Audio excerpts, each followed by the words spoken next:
Hello friends! Feels weird to say it, but I am currently packing up the bike for my 5th BDR. So it's been a while since I did one of these packing videos, so while I'm packing everything up, I've kind of gone through the gear. I thought I would just show you what I'm taking and we can just pack it up together. So if you're curious about what to take on a BDR or what not to take, because everyone keeps telling me I have way too much stuff, which is hilarious to me because it's less than half what I took on my first BDR.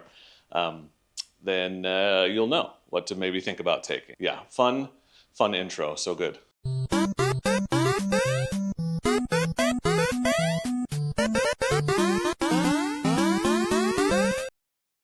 So the bike I'm taking is this Touareg 660. Borrowed it from Aprilia, thanks Aprilia for that. Luggage-wise, we're going with the Moscow Rackless 80 because this isn't my bike. I can't put pannier racks on it. The 80 is the biggest rackless luggage that I have, and it worked well on the NorCal BDR, so we're gonna rock with that again. On the table here, looks like a lot of stuff. This is actually a bike lift, not a table, but this is a more minimal actually setup than I've taken in the past. I made some efforts to reduce the sizes of things, so I got a smaller chair, much smaller mattress. This is my quilt, not big at all. So, my cook kit is much smaller this time, so really paring it down, believe it or not, to a smaller setup. I'm just gonna walk you through each item as I put them on the bike. I actually wanna start with this. So this is the Moscow Moto first aid kit. So there's a first aid kit inside here that fits perfectly in an Oxpox, which I have on the outside of my Reckless 80. And I got this one because after I took that wilderness first aid class, I could not find a kit that had everything I wanted. I wanted like a tourniquet because, you know, if you're bleeding out there in the woods, that's a problem. But I also wanted like a splint and a few other things. And the Moscow kit had it all. And this just is designed to fit right in the Oxpox of your Reckless luggage, which means it is right on the outside, immediately accessible in an emergency. So that's the first thing. This is not a cheap kit, but the convenience and the fact that it's going to be right there if I need it made it worth it. And it just slides right in the Oxpox on the outside.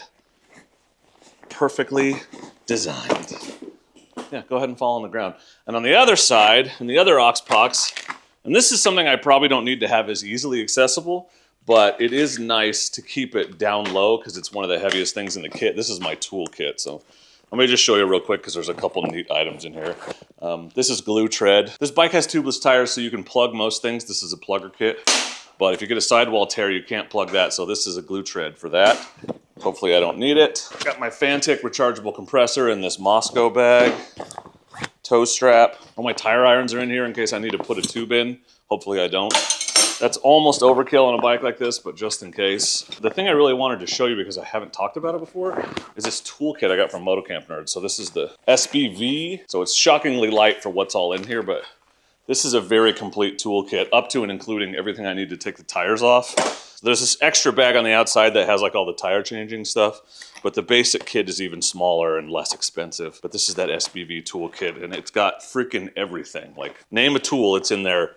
I can do just about anything on the bike with this. At least anything that I know how to do, which is more than it used to be, but I'm still not a mechanic. And that just fits perfectly down in the bottom of this Oxpox, which will be easily accessible and low on the side of the bike where you want this extra weight. And it's a dry bag, so everything stays dry. That's why they call it that. This will not be the most polished video I've ever seen because I have not packed all this stuff on this bike yet. So we are figuring it out as we go. This is the first dry bag. This is the one I'm gonna put on the left. And in the bottom, I just stashed some garbage bags because we're gonna be away from civilization a lot, and I'm guessing dispersed camping a lot. It's just nice to have something to put your garbage in and then haul it to civilization and throw it away. So we can't have too many of those, but we're gonna start on the non-exhaust side. So that's the things I want to definitely keep away from the heat of the exhaust just in case, like this fuel canister will have to go in here, but I'll start with the tent. And I've never had any luck filling these separately and then shoving them in. I always have to just put them in and then do it, despite what they claim you can do, theoretically. This is the Copper Spur bikepacking tent, so short. It's not the smallest tent I have, but it's pretty close, and this one's freestanding because I just don't know what the ground situation is going to be like out there, so it's a good choice for this trip. This is my cooking setup, so I went a little smaller this time. This is actually a Pocket Rocket stove, an MSR Pocket Rocket, and this is the Micro Maxi. That's the opposite of micro. This is the Maxi titanium pot. This thing is light as hell. That's less of a concern on a motorcycle, but it's also about 2/3 the size of a jet boil, so it's gonna save me some space in the bag. Ooh, actually I think the air mattress will fit right here. Totally does. Damn, nailed it. This is the Nemo Tensor. This is about half the size of my other sleeping pads, and yet is still 2.5 or 3 inches tall. It's pretty comfortable, so I'm taking that one on this trip. I'm gonna put the fuel canister in right here because I just don't want it near the exhaust, just in case. You never know. Not a risk I'm willing to take. This is my second pillow, my Aeros Premium pillow, Sea to Summit. Great pillow.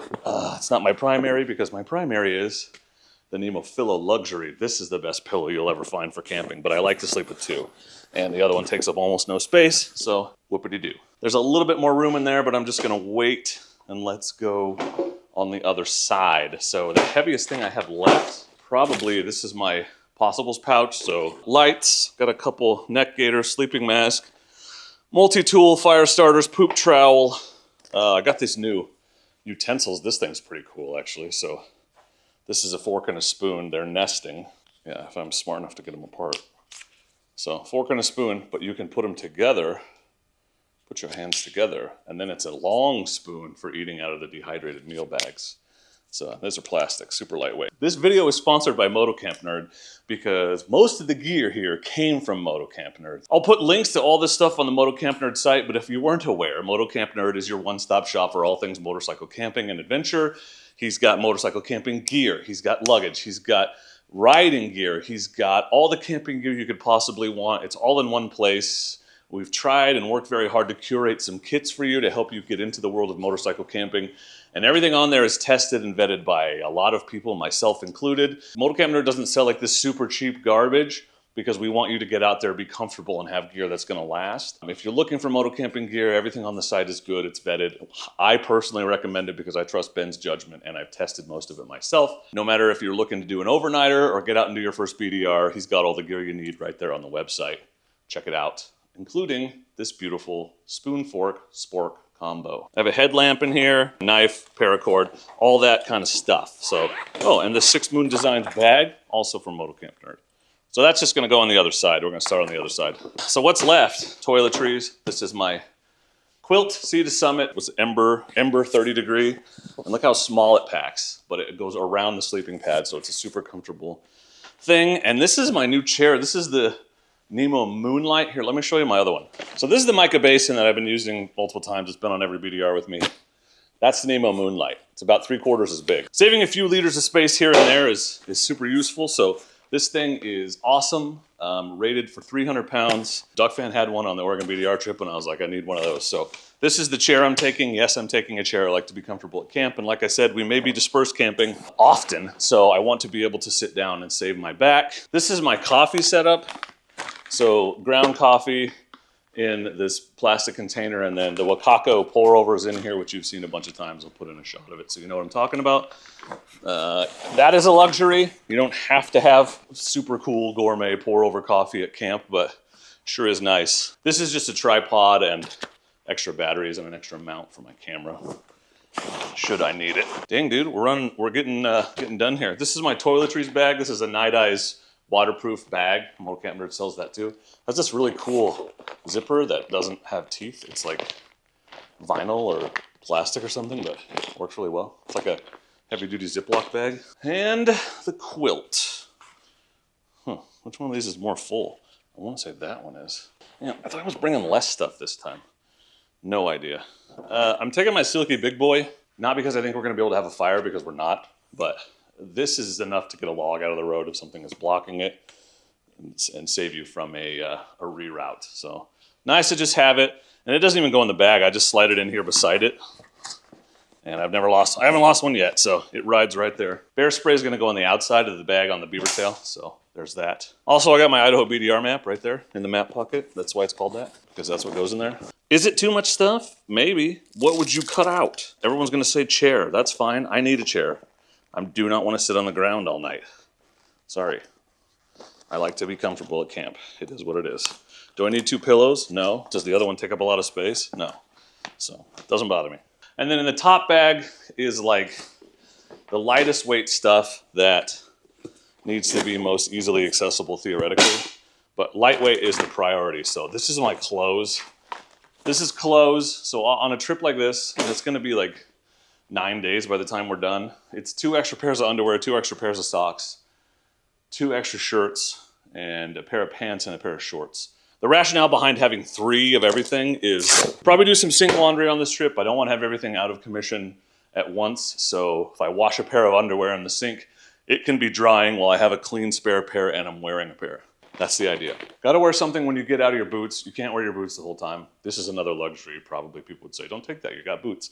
Yeah, my feet need to air out, and you're gonna get blisters if you wear the same boots all the time. So these are reasonably flat packing, and I like these sandals in the summer because I can get in the water with them, which there's a lot of it on the Idaho BDR. So nice to have that option. Toiletries and food. People always ask about food. How do you carry enough food for the whole trip? You don't. I just have, this is emergency food.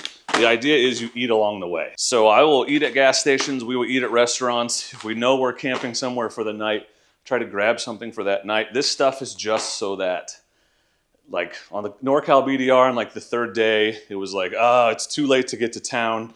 We probably better find a place to camp, and we just ate these, but always a last resort. But these peak refuels are the best ones that I've had. So coconut curry, biscuits and gravy, hell yeah. And then I brought this mountain berry cobbler because I've been sitting on it forever.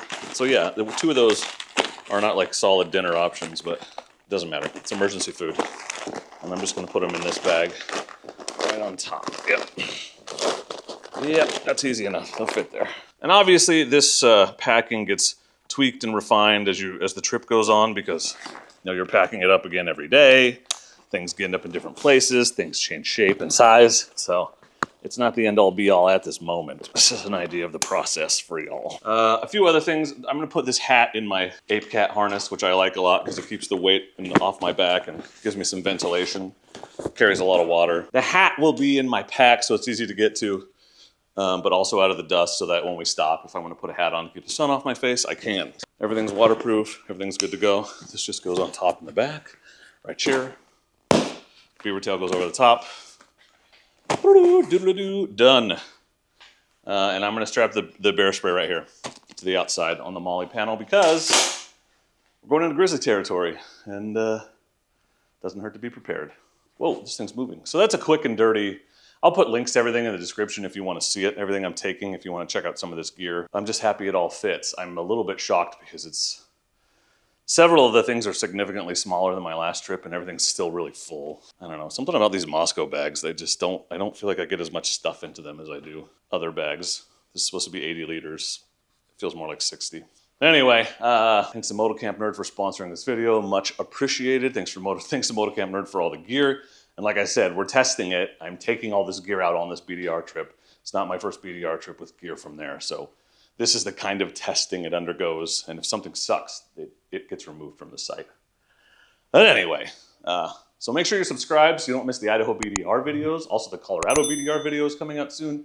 Might even be out already, I'm not sure. Depends on the timing. But lots of cool stuff to come. Make sure you're subscribed because I'm the dork in the road and I want to be your internet riding buddy, and I'm better than your regular riding buddies because I come with the mute button. Thank you for watching, and please do not forget to be excellent to each other. Thank you.